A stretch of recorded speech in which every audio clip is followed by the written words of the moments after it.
Assalamualaikum warahmatullahi wabarakatuh. Kami dari kelompok 6 yang beranggotakan saya, Muhammad Arif Arsab, NIM 19025. Saya Nurmalaika Aini Putri, NIM 19032. Saya Rika Putri Riyadi, NIM 19039. Nah, di sini kami membuat tutorial bagaimana cara membuat lulur. Nah, lulur yang kami buat dengan nama Mokaka Lulur Whitening. Dengan dosen pengampu, Ibu Apoteker Erniza Pratiwi M.Fab. Nah, mata kuliah yang diampu yaitu Praktikum Pemasaran Farmasi di Stipa Riau. Selamat menyaksikan. Baiklah, kita masuk ke tutorial untuk membuat lulur whitening.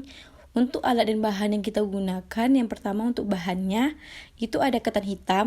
Nah, ketan hitam ini berfungsi untuk memberikan nutrisi alami pada kulit, mengangkat sel kulit mati, dan membuat kulit menjadi awet muda. Kemudian yang kedua itu ada ketan putih. Ketan putih ini berfungsi untuk yang pertama mengecilkan pori-pori, kemudian memutihkan kulit, serta mengencangkan dan menghaluskan kulit. Nah, untuk bahan yang ketiga itu ada kunyit yang berfungsi sebagai penyamar kerutan, kemudian menghaluskan kulit. Yang keempat itu ada asam jawa. Nah, asam jawa ini berfungsi untuk melembabkan kulit. Yang terakhir itu ada jeruk nipis. Nah, jeruk nipis yang kita gunakan ini yaitu kulit dan perasan air jeruknya. Nah, dia sebagai pewangi serta kaya antioksidan. Kemudian untuk alat yang kita gunakan yaitu ada blender. Nah, blender ini digunakan untuk menghaluskan tekstur dari lulur yang kita buat.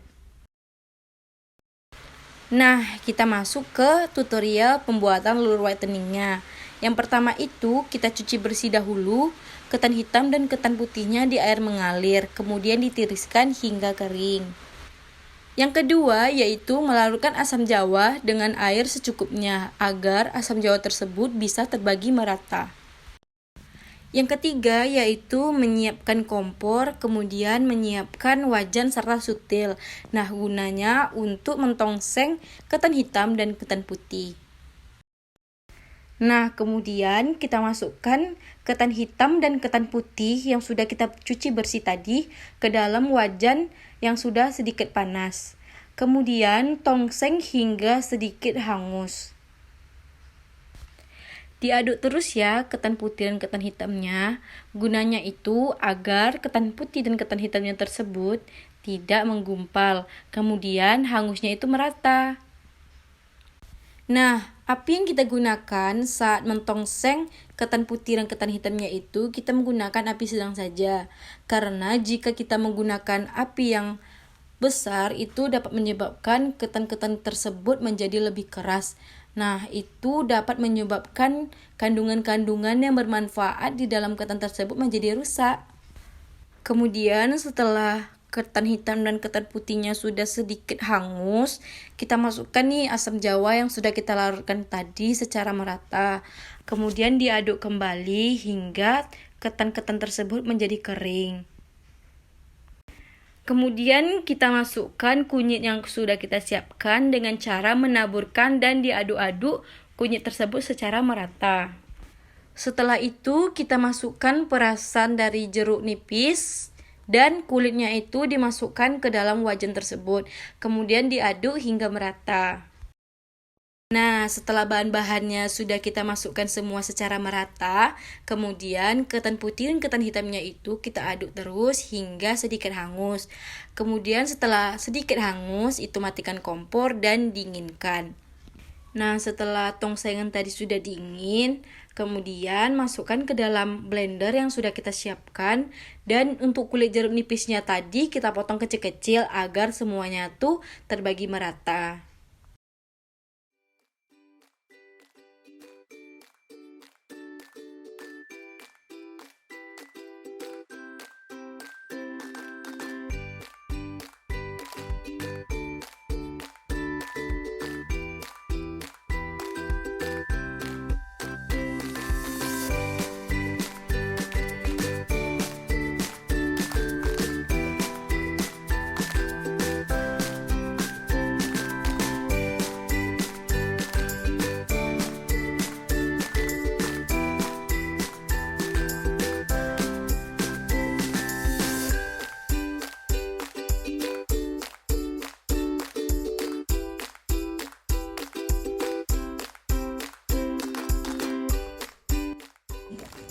Assalamualaikum teman-teman. Nah, pada video kali ini aku bakal rekomendasi ini buat kalian yang mempunyai kulit kering, yaitu Mochaca Lure Whitening. Nah, setelah 2 kali pemakaian aku jadi ngerasa nih kulit aku tuh lebih sehat, lembut, dan gak kering, jadinya lembab banget. Nah, jangan lupa di order ya. Bye bye. Assalamualaikum teman-teman. Setelah cobain lulur dari Mochaca Lure Whitening